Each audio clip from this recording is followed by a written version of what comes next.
Tech companies छुपके से हमारे डाटा को समंदर में डालती जा रही हैं, लेकिन क्यों? इसमें ऐसा क्या सीक्रेट है? कंप्यूटर सर्वर्स पे तो पानी गिर जाए तो वो शॉर्ट सर्किट होकर बेकार हो जाते हैं। यहाँ तो कंपनीज खुद ही इनको पानी में डाल रही हैं। इसके पीछे बहुत बड़ा राज है जो अभी आपको पता चलने वाला है। ये मेरी वीडियो जो अभी आप देख रहे हो, ये कहीं हवा में नहीं घूम रही, ये कहीं ना कहीं स्टोर हुई भी है। डेफिनेटली यूट्यूब के मैसिव डाटा सेंटर्स में कहीं होगी, जिधर हजारों सर्वर्स लगे हुए हैं ताकि इस तरह का अच्छा कंटेंट आपको एक क्लिक पर मिल सके। यहाँ पर एक और चीज है, हर वीडियो, हर सर्च और हर किस्म का कंटेंट जिसे आप डेली इंटरेक्ट करते हो, इसको दुनिया में एग्जिस्ट करने के लिए कहीं ना कहीं तो रहना पड़ेगा। ये कहीं ना कहीं कंपनीज के लिए मेंटेन करना मुश्किल हो रहा है, क्योंकि हर रोज बिलियंस में लोग ऑनलाइन होते हैं और कंटेंट को कंज्यूम करते हैं। सिर्फ 2024 में हम 120 ज़ेटाबाइट्स डाटा प्रोड्यूस कर चुके हैं। ये इतना ज्यादा है, पिछले 20 सालों में हम जितना डाटा प्रोड्यूस कर चुके हैं ये उससे कई मिलियंस टाइम ज्यादा है। ये नंबर्स आपके पल्ले नहीं पड़ रहे होंगे, तो इसको सिंपल अल्फाज में बताता हूँ। सिर्फ आज के दिन जितना डाटा इंटरनेट पे अपलोड होगा, सिर्फ आज के दिन का, अगर आप उसको डाउनलोड करने बैठो, हर वीडियो, हर पिक्चर, हर डॉक्यूमेंट सुपर फास्ट इंटरनेट के साथ भी, तो गैस करो आपको कितना टाइम लगेगा इस सब को डाउनलोड करने में? आपको मिलियंस ऑफ ईयर्स का टाइम लगेगा इसको डाउनलोड करते हुए। तो इतना डाटा दुनिया में हर रोज प्रोड्यूस हो रहा है और ये दिन ब दिन बढ़ता ही जा रहा है। डाटा स्टोरेज की डिमांड तो आसमानों तक पहुंच गई है। अब ये जो लैंड बेस्ड डाटा सेंटर्स हैं, ये बड़ी मुश्किलों से डिमांड पूरी कर रहे हैं। ऊपर से इनके भी अलग रोले हैं। एक तो ये बहुत ज्यादा स्पेस लेते हैं, कई एकड़ों पे ये डाटा सेंटर्स बनते हैं। फिर इन सर्वर्स को चलाने के लिए मैसिव क्वांटिटी में एनर्जी की जरूरत होती है, और जब ये सर्वर्स चलते हैं तो इनको ठंडा रखना भी सबसे बड़ा मसला होता है। अक्सर मोबाइल्स में भी आपने देखा होगा कि जब वो गर्म हो जाते हैं तो उनकी परफॉर्मेंस गंदी हो जाती है, लैग होना शुरू हो जाते हैं। यही हाल इन सर्वर्स का होता है अगर इनको ठंडा ना किया जाए। तो इन सर्वर्स को ठंडा रखने के लिए कूलिंग सिस्टम भी लगाने पड़ते हैं, जिसकी वजह से इनकी कॉस्ट आसमानों तक चली जाती है। इसके अलावा भी कई सारे मसले होते हैं, जमीनों के किराए, टैक्सेस वगैरह। जैसे जैसे डाटा दुनिया में बढ़ता जा रहा है, वैसे वैसे टेक कंपनीज इसके इनोवेटिव सोल्यूशन ढूंढने में लगी हुई हैं। तो यहाँ पर चीजें सरप्राइजिंग टर्न लेती हैं। कुछ टेक कंपनीज ये मानती है कि डाटा एक्सप्लोजन के दौर में इसका सोल्यूशन समंदर की गहराइयों में है। एक बार माइक्रोसॉफ्ट के इंजीनियर्स और रिसर्चर्स बैठे डाटा सेंटर के फ्यूचर को लेकर डिस्कस कर रहे थे। वो कहते हैं कि लैंड बेस्ड डाटा सेंटर में बड़े मसले आ रहे हैं। एक तो वो बहुत ज्यादा हीट प्रोड्यूस करते हैं, जिसकी वजह से उनको हर वक्त कूलिंग सिस्टम की मदद से ठंडा करना पड़ता है। ऊपर से ये जगह बहुत लेते हैं। इनको रन करने के लिए बहुत ही मैसिव क्वांटिटी में एनर्जी भी लगती है, और इस टोटल एनर्जी में 40% एनर्जी खाली कूलिंग में इस्तेमाल होती है। दुनिया में डाटा बढ़ता जा रहा है तो इसके नंबर्स भी बढ़ते जाएंगे। डिस्कशन में वो ये भी फोकस करते हैं कि मोस्टली दुनिया की आबादी साहिल के करीब रहती है, तो क्यों ना हम डाटा सेंटर्स को पानी के करीब ले जाएं। आबादी के करीब होंगे तो डाटा प्रोसेसिंग स्पीड भी बढ़ जाएगी और एनर्जी भी कम इस्तेमाल होगी ट्रेडिशनल एयर कूलिंग मेथड से। तो मीटिंग में एक बंदा कहता है, क्यों ना हम डाटा सेंटर्स को पानी के करीब ले जाने के बजाय उसको पानी के अंदर ही डाल दें। सब हैरान हो गए, पानी के अंदर? तो उसने कहा, देखो, कूलिंग ही सबसे बड़ा मसला है लैंड बेस्ड डाटा सेंटर्स का। तो समंदर की गहराइयों की नेचुरल कूलिंग की वजह से हम मुफ्त में सर्वर्स को नेचुरली ठंडा कर सकते हैं। लेकिन प्रॉब्लम ये भी थी कि सर्वर्स पानी में चल भी पाएंगे या नहीं। तो यहाँ पर बर्थ होती है माइक्रोसॉफ्ट के सीक्रेट प्रोजेक्ट की, जिसका नाम था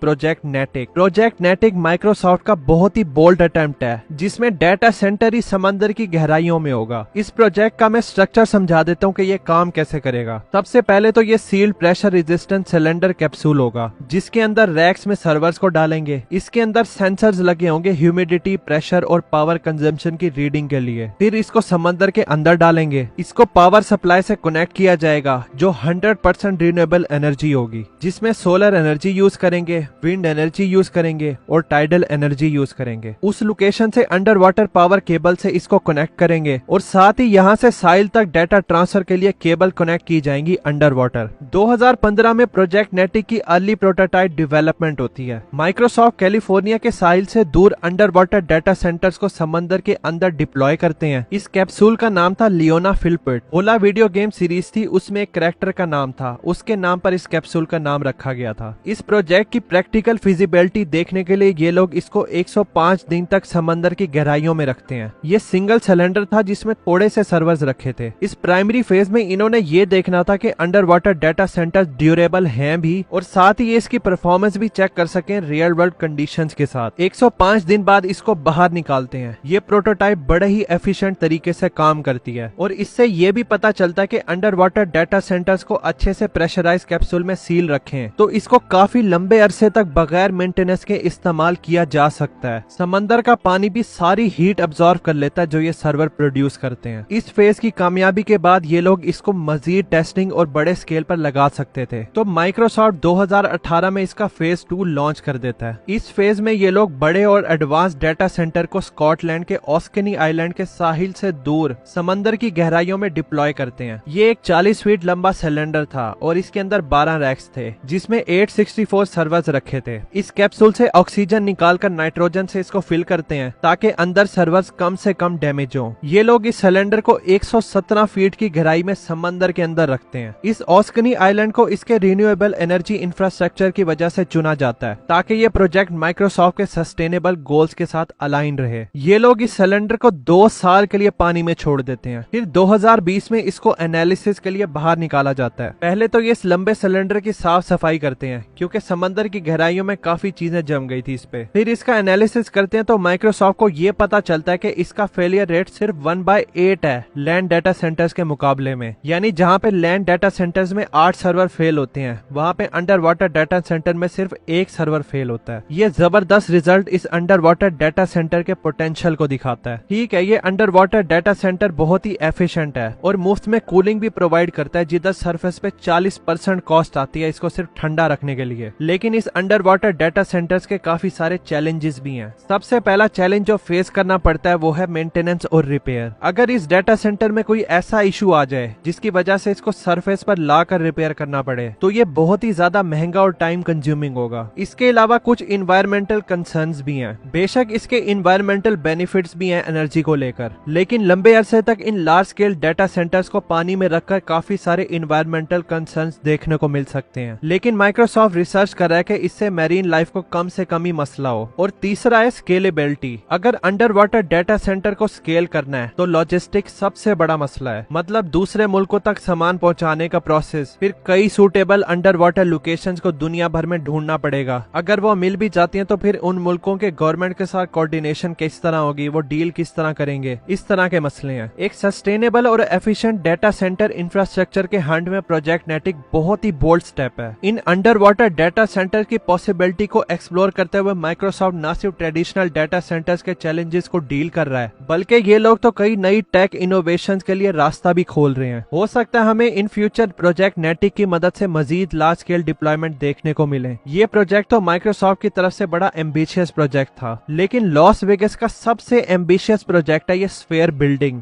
खाली इसको बनाने की कॉस्ट $2.3 बिलियन आई है। ये बाहर से तो अमेजिंग है ही, साथ ही इसके अंदर का व्यू ब्रेथ टेकिंग है। इस बिल्डिंग की इंजीनियरिंग बहुत ही क्रेजी है। इस पे मैंने ये वाली वीडियो बनाई है, आपको हाईली रिकमेंड करूंगा कि आप जरूर देखना। मिलते हैं फिर उस वीडियो में। Thanks for watching.